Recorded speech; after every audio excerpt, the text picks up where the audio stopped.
GDS2072E merupakan seri digital storage oscilloscope dari GW Instek yang memiliki bandwidth 70 MHz dan sampling rate 1 GB sampling per second.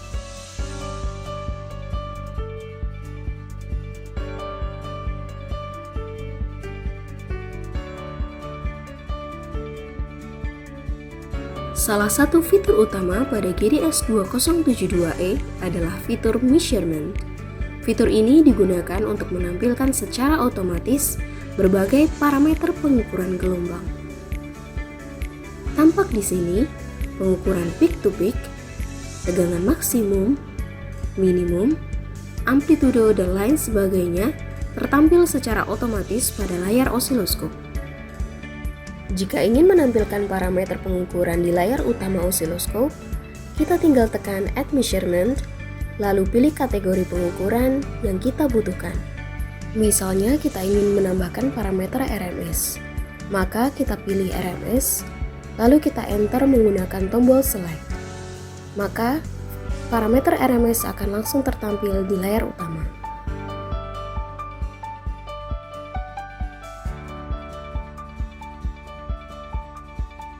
Untuk menghapus parameter yang tertampil pada layar utama, kita tinggal tekan Remove Measurement, lalu pilih parameter yang ingin kita hapus, lalu tekan Select. Parameter tersebut akan hilang dari layar utama.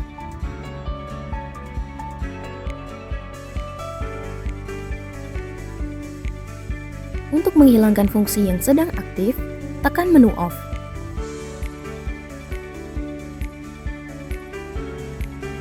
Menu berikutnya adalah kursor. Menu ini digunakan untuk mengukur bagian tertentu pada gelombang yang tertampil pada osiloskop. Untuk menampilkannya, tekan kursor, lalu tekan satu kali lagi untuk mengganti dari horizontal kursor ke vertikal kursor. Untuk mengarahkan kursor secara horizontal, maka kita tekan horizontal kursor, lalu arahkan kursor menggunakan variable knob.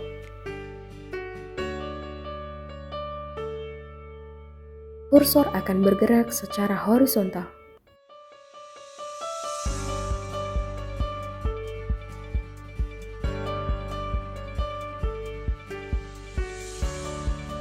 Untuk mengarahkan kursor secara vertikal, maka kita tinggal tekan vertical kursor.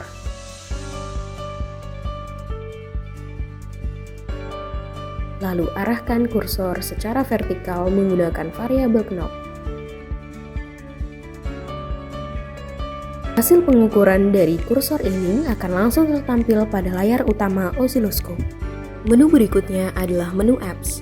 Menu ini digunakan untuk mengaktifkan aplikasi yang dapat dikombinasikan dengan osiloskop ini. Kita tinggal tekan menu Apps. Kemudian kita bisa melihat aplikasi apa saja yang dapat dikombinasikan dengan osiloskop ini. Antara lain, aplikasi GoNoGo, aplikasi Digital Voltmeter, aplikasi Data Logger, dan aplikasi Digital Filter.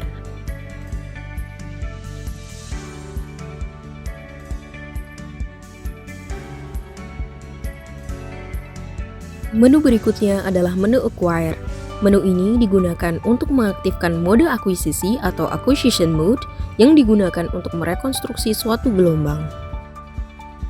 Kita bisa gunakan mode peak detect untuk mendeteksi puncak dan lembah dari suatu gelombang. Fungsi ini biasa digunakan untuk melihat gangguan abnormal yang terjadi pada suatu gelombang.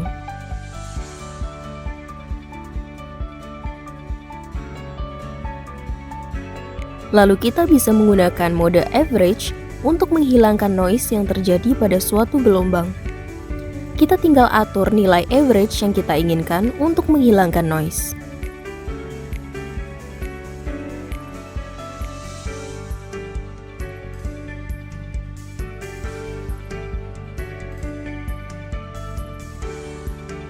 Jika kita ingin menggunakan mode standar, kita bisa menggunakan mode sample.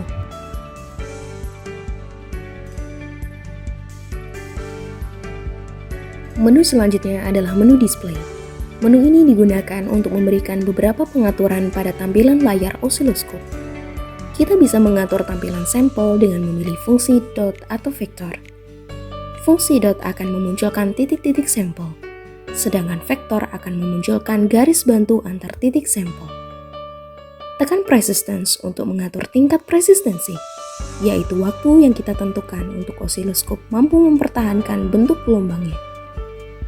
Atur tingkat persistensi menggunakan variable knob. Tekan clear persistence untuk menghapus pengaturan persistensi. Tekan intensity untuk mengatur intensitas. Kita dapat mengatur intensitas pada gelombang,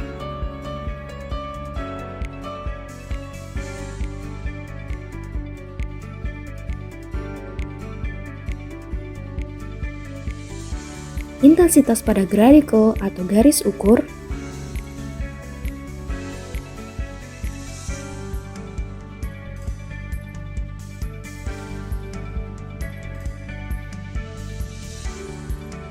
intensitas pada backlight,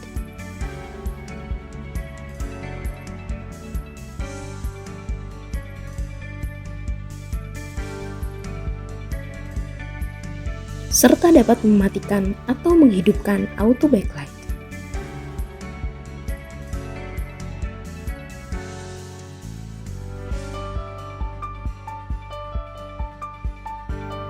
Kita bisa mengatur tampilan gradical atau garis ukur sesuai dengan kebutuhan kita.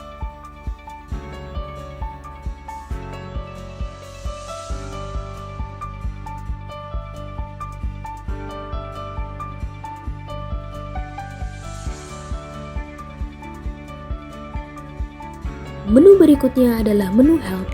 Menu ini sama halnya manual book yang ada pada alat yang akan membantu kita mengetahui fungsi dan cara kerja dari setiap menu yang ada pada osiloskop ini. Kita tinggal tekan menu yang ingin kita ketahui fungsinya, lalu tekan help. Misalnya kita ingin tahu cara kerja dari menu display. Tekan display, lalu tekan help. Kemudian pilih submenu yang ingin kita ketahui. Misalnya kita ingin pilih dot and vector. Tekan select untuk memilih. Maka fungsi submenu dot and vector akan langsung tertampil pada osiloskop. Untuk mengembalikannya, tekan icon keluar atau exit. Selanjutnya kita ke menu save atau recall. Menu ini digunakan untuk menyimpan atau memanggil kembali gelombang yang telah kita simpan sebelumnya. Kita bisa memilih mode penyimpanan antara lain save image, save waveforms atau save setup, dan bisa memilih mode recall waveforms atau recall setup untuk memanggil kembali gelombang yang telah kita simpan. Save image digunakan untuk menyimpan gelombang dalam bentuk gambar. Formatnya adalah .png atau .bmp. Mode ini hanya dapat menyimpan gelombang pada memori eksternal. Save waveforms berfungsi menyimpan gelombang pada memori eksternal maupun internal. Untuk menyimpan ke memori internal, tekan Save Waveforms, lalu atur sumber gelombang yang akan kita simpan, misalnya dari channel 1. Kemudian, atur tujuan penyimpanan. Misalnya kita akan gunakan channel 1 sebagai gelombang referensi. Maka kita coba simpan di referensi 2. Lalu, tekan save. Gelombang akan tersimpan sebagai referensi.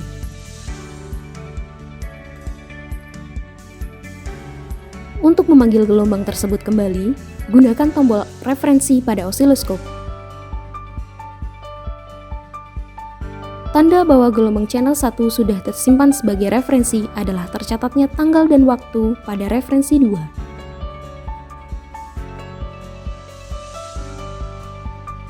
Tekan Ref 2 untuk melihat kembali gelombang channel 1.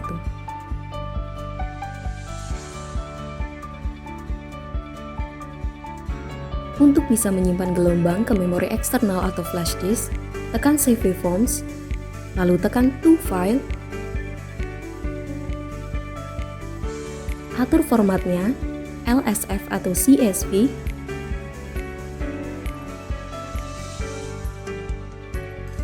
lalu tekan Save. Jika ingin mengubah nama file, gunakan variabel knob dan tombol select.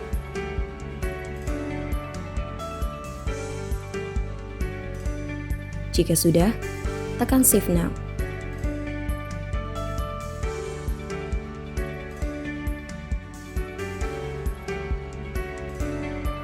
Untuk mengambil gelombang yang telah kita simpan sebelumnya ke memori internal dengan mode Save Waveforms, tekan Recall Waveforms. Kemudian pilih sumber penyimpanan,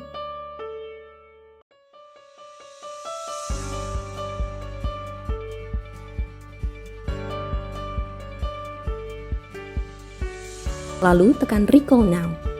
Gelombang yang sebelumnya tersimpan akan tertampil kembali.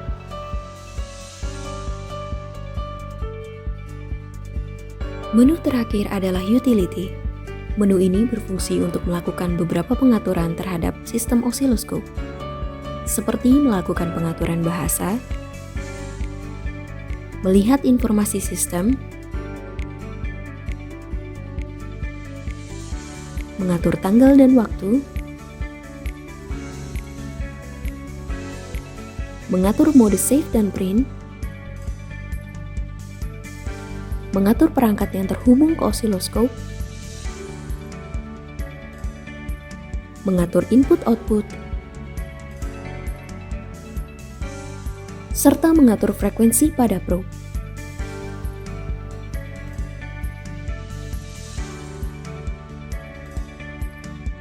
Terima kasih sudah menonton video ini. Kunjungi website dan sosial media kami untuk informasi yang lebih beragam. Jangan lupa subscribe dan like, serta tunggu video kami berikutnya.